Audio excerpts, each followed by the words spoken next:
নমস্কার বন্ধুরা, রসনায় বাঙালিয়ানায় আপনাদের সবাইকে স্বাগত। আজকের রেসিপি হলো বৃষ্টির দিনে খিচুড়ি। এই খিচুড়ি বৃষ্টির দিনে খেতে খুব মজায় লাগে। এই খিচুড়িটি আমি কেমন করে বানিয়েছি তাই আপনাদের দেখাবো। এখানে আমি কতগুলো সবজি নিয়েছি: কাঁকরোল, কাঁচকলা, মিষ্টি আলু, গোল আলু। এবার এইগুলোকে ভালো করে ধুয়ে রেখে দিয়েছি। এবারে হাঁড়িতে আমি খিচুড়িটা রাঁধবো, তার মধ্যে আমি তেল দিয়ে দিচ্ছি। তেলটা এবারে গরম হয়ে গেছে। এবারে জিরে, তেজপাতা, শুকনো লঙ্কা ফোড়ন দিয়ে দিলাম। দিয়ে এবারে আমি এখানে 200 গ্রামের মতন মুগের ডাল নিয়েছি। এবার মুগের ডালগুলো দিয়ে দেবো। দিয়ে মুগের ডালটাকে ভালো করে তেলের মধ্যে ভেজে নেব। সুগন্ধ ছাড়লে তবেই আমি বুঝতে পারবো আমার মুগের ডালটা খুব সুন্দর ভাজা হয়েছে। এবার নেড়ে নেড়ে ভাজতে হবে, আর আঁচটাকে মিডিয়াম রাখতে হবে, নইলে ডালটা পুড়ে যাবে।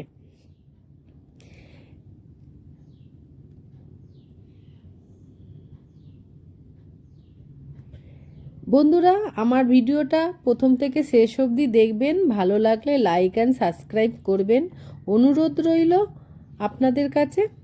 এবার ডালটাকে আমি ভালো করে আবারও নেড়ে চেড়ে ভেজে নিচ্ছি।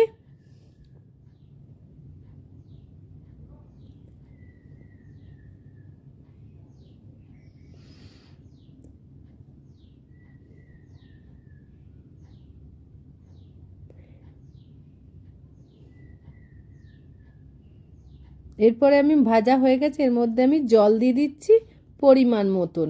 যেহেতু এর মধ্যে আমি অনেকটাই জল দেবো, যাতে এর মধ্যে সবজিও দিতে হবে আর চালও দিতে হবে। এরপরে আমি এটাকে জল দিয়ে ঢাকনা চাপা দিয়ে এটাকে ফুটতে দেবো। তার পাশে আমি সবজিগুলো এবারে ভেজে নিচ্ছি। বন্ধুরা, আপনারা এইভাবে বাড়িতে বানিয়ে খেয়ে দেখবেন, খুব সুস্বাদু লাগবে। পুরো একদম মন ভরে যাবে রান্নাটা করে খেলে। এবার ভালো করে আলুগুলোকে ভেজে নিচ্ছি। আর আলুগুলো আমি একটা আলু 4 টুকরো করেছি।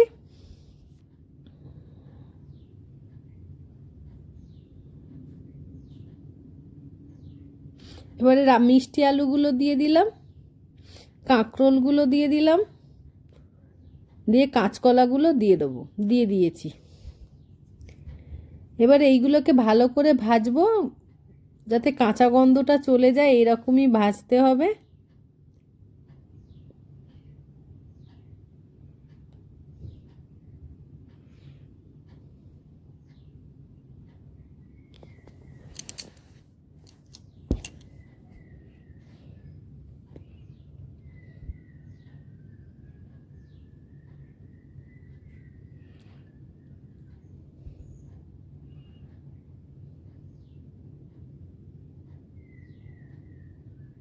এবার আমার এইগুলো ভাজা হয়ে গেছে।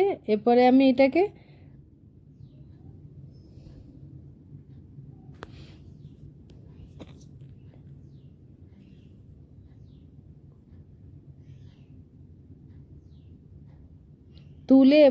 তুলে নিচ্ছি। নিয়ে এরপরে আমি ডালের মধ্যে দিয়ে দিচ্ছি।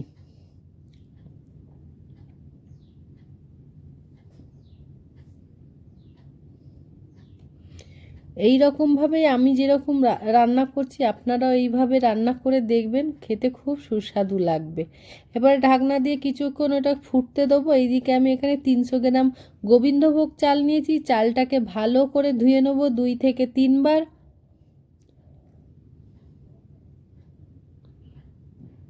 ভালো করে ধুতে হবে। আমার চালটা 2-3 বার ধোয়া হয়ে গেছে। এরপরে আমি ঢাকনাটা সরিয়ে চালটাকে দিয়ে দিচ্ছি হাঁড়ির মধ্যে।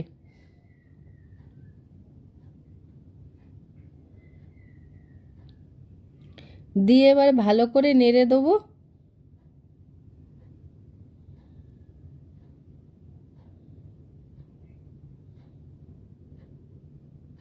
দিয়ে ঢাকনা চাপা দিয়ে ফুটতে দেবো।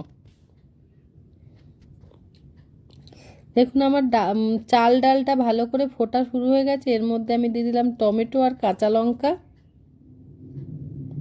এই খিচুড়িতে খুব বেশি মশলা দিতে লাগবে না।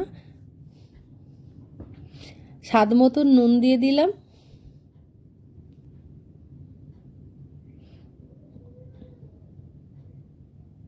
দিয়ে ঢাকনা চাপা দিয়ে দিলাম, দিয়ে কিছুক্ষণ ওরা ফুটতে দেবো। এবার ঢাকনা খুলে হাফ চামচেরও কম হিং দিয়ে দিলাম। হিংটা অবশ্যই দিতে হবে। দিয়ে নেড়ে চেড়ে আবারও ঢাকনা চাপা দিয়ে ফুটতে দেবো যতক্ষণ না ডালটা সিদ্ধ হয়, ডাল চালটা।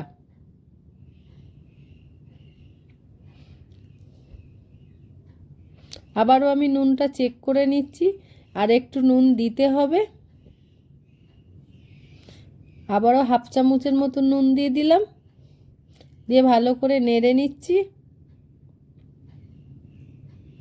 নিয়ে একটা বাটিতে আমি হলুদ আর লঙ্কার গুঁড়ো দিয়ে জল দিয়ে ভালো করে গুলে এরপরে ডাল চালের ভেতরে দিয়ে দিলাম, দিয়ে ভালো করে নেড়ে নিচ্ছি। দেখুন কি সুন্দর কালারটা আসছে আমার।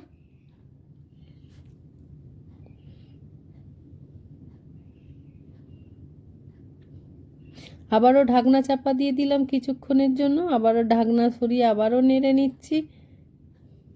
নিয়ে দেখলাম চালটা সিদ্ধ হয়েছে কি না। ডাল চালটা পুরো সিদ্ধ হয়ে গেছে।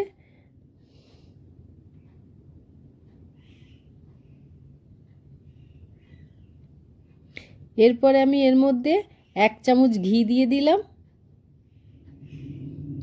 ঘি দিয়ে ভালো করে নেড়ে নিচ্ছি।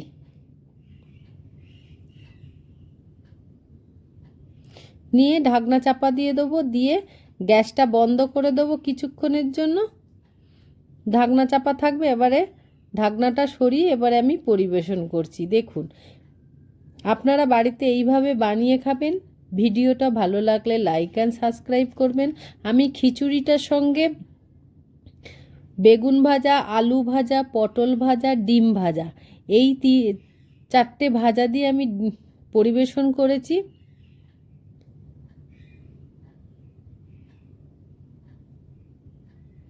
আপনারা যেরকমভাবে পারবেন খিচুড়ির সঙ্গে মিশিয়ে খাবেন। আমরা এইভাবে খাই, তাই আপনাদের দেখালাম। ভিডিওটা ভালো লাগলে লাইক অ্যান্ড সাবস্ক্রাইব করবেন। ধন্যবাদ।